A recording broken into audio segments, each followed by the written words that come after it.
दोस्तों नमस्कार, जय हिंद।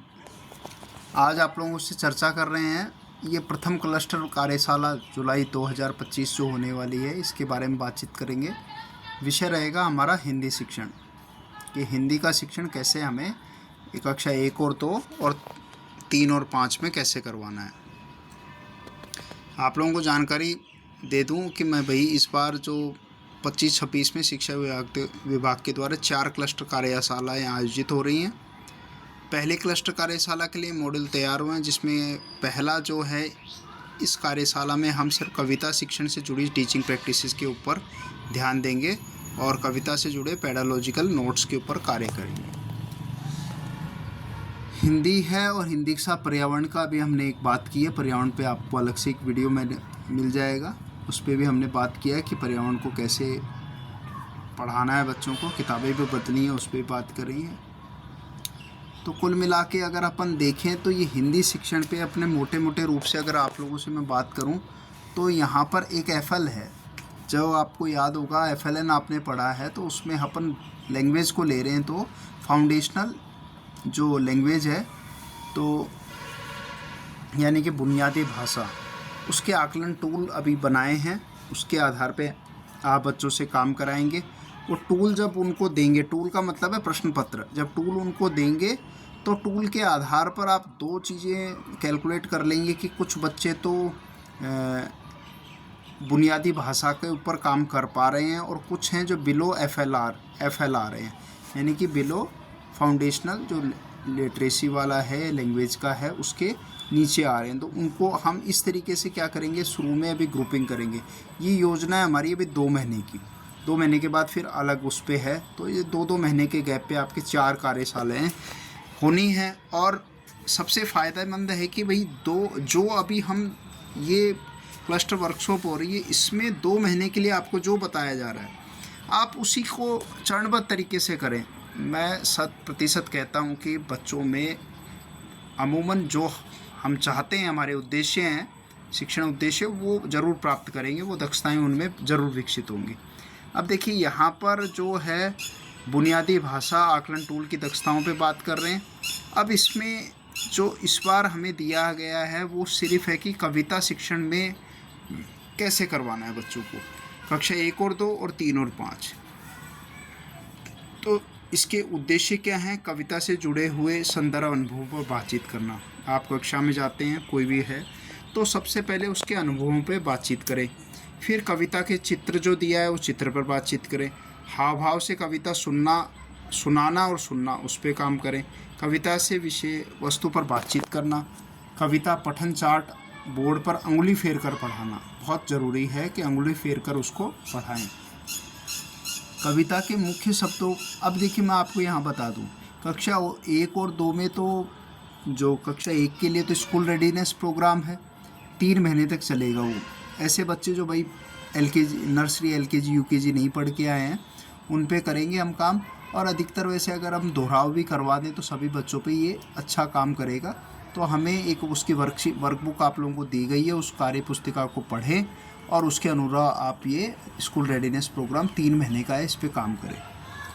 अब यहाँ पर बताया कि देखो बच्चा, कई बार हमने देखा है, हम भी जानते हैं कि कई बार कई चीज़ों को बच्चा पढ़ देता है और उससे पूछे कि भाई ये क्या लिखा है, वो मतलब दोहराव करता है। हमने जो बोल दिया लिखा हुआ है, वो वैसे वैसे कविता को पूरा पढ़ देगा। पढ़ने का मतलब रट गया है, उसको अंगुली फेर के कर देगा। परंतु वास्तविक अगर उसको वो शब्द पढ़ाएंगे, वो पढ़ने में नहीं आता, वो समय लगता है थोड़ा सा। छोटी क्लास में ये समस्या देखने को मिलती है। तो कविता पठन चार्ट बोर्ड पर अंगुली फेर कर पढ़ना। कविता के मुख्य शब्दों पर कार्य शब्द भंडार के लिए। कविता से वर्ण पहचानना, शब्द पठन का अभ्यास करना। कविता से जुड़े लेख, अभ्यास, वर्ण, शब्द, वाक्य लेखन, कविताएं, कविता को आगे बढ़ाना। तो ये कुल मिला के हमारे शिक्षण के मुख्य चरण रहेंगे। एक बार फिर दोहराव कर देता हूँ। अनुभव पर बातचीत करेंगे, चित्रों पर बातचीत करेंगे, कविता सुनाना और सुनना ये कार्य करें। फिर बोर्ड पर अंगुली फेर कर पढ़ाना, फिर शब्द भंडार को तलाशना, फिर वर्ण पहचानना और शब्द पठन का अभ्यास करवाना, और आखिरी में जब ये लेखन अभ्यास पे आना, तो ये और कविता को आगे बढ़ाना। ये कुल मिला के बहुत ख़ास चीज़ें हैं, इसी पे हमें जोर देना है अभी।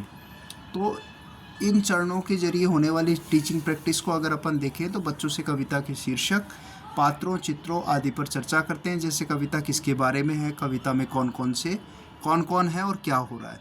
फिर कविता को क्या करते हैं हम, उचित गति, लय, हाव भाव के साथ गाया जाता है। कविता सुनने सुनाने की प्रक्रिया में बच्चे सक्रिय रूप से हिस्सा लेते नज़र आते हैं। अलग अलग तरीके से उनको भाई क्लास से बाहर ले जाइए, गवाइए, उनको माहौल बनाइए। और तुकान शब्द, समान ध्वनि वाले, तुकबंदी वाले शब्द कौन से हैं आदि मुद्दों पर बातचीत होती है। साथ ही इस बातचीत को आगे बढ़ाकर लिखने के अवसर, जैसे शब्द जाल बनवाना, बातचीत से आए शब्दों को लिखना आदि में भी बदला जाता है। नए शब्दों की पहचान पर्याप्त काम किया जाता है, जैसे अनुमान से अर्थ तक पहुंचना। कविता को पढ़ना लिखना सिखाने से जोड़ा जाता है, जैसे कौन कौन से शब्द बार बार आए हैं, समान ध्वनि वाले शब्द कौन से हैं, किस वर्ण विशेष से शुरू होने वाले शब्द कितनी बार आए हैं। कविता आधारित विभिन्न गतिविधियों में आवश्यकता अनुसार बच्चों के संदर्भ या उनकी बातचीत को पढ़ने लिखने से जोड़ा जाता है। जैसे कि बातचीत में आए शब्दों, वाक्यों को बोर्ड पर लिखवाना और उन्हें पढ़ने का मौका देना। कविता में आए शब्दों की सूची बनाना और इन शब्दों में से एक और नई कविता या कहानी बनाना।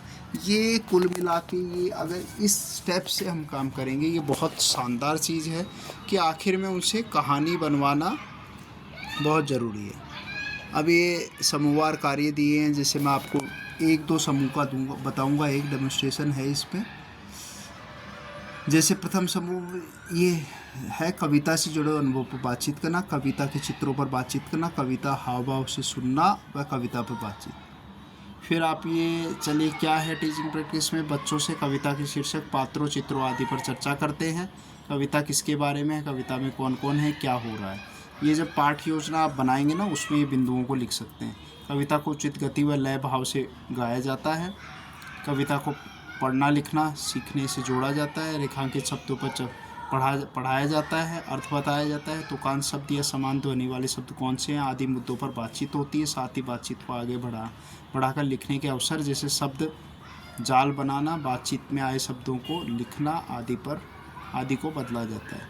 कविता अथवा शब्द जाल के शब्दों को बोर्ड, दीवार, कॉपी पर लिखने के अवसर दिए जाते हैं, जिसके आधार पर लेखन की प्रगति के बारे में टिप्पणियाँ दर्ज होती हैं।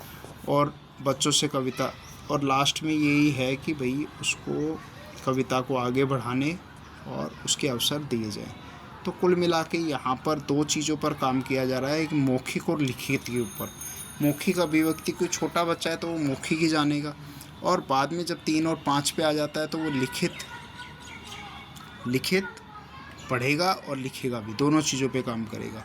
शब्द भंडार पे भी काम करेगा, ये सारी चीज़ों पे है।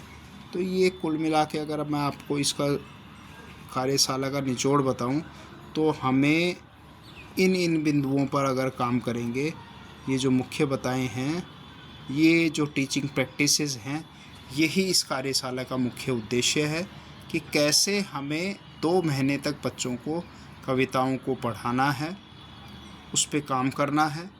कविताएं खुद पढ़े, धारा प्रवाह पढ़े, उससे नए शब्द बनाए, उचित लय व गति से पढ़े, हिस्सा ले, ध्वनि की जागरूकता हो, रुचि आए, अनुमान लगाए, नई कविता फिर उनसे नई बनाए। तो ये अगर मौके हम बच्चों को देंगे तो मैं मानता हूँ कि हिंदी शिक्षण है 2 महीने में भारी परिवर्तन बच्चे में देखने को आपको मिलेगा। तो आज के लिए इतना ही, फिर वापस 2 महीने बाद बातचीत करेंगे। जब तक के लिए नमस्कार, जय हिंद।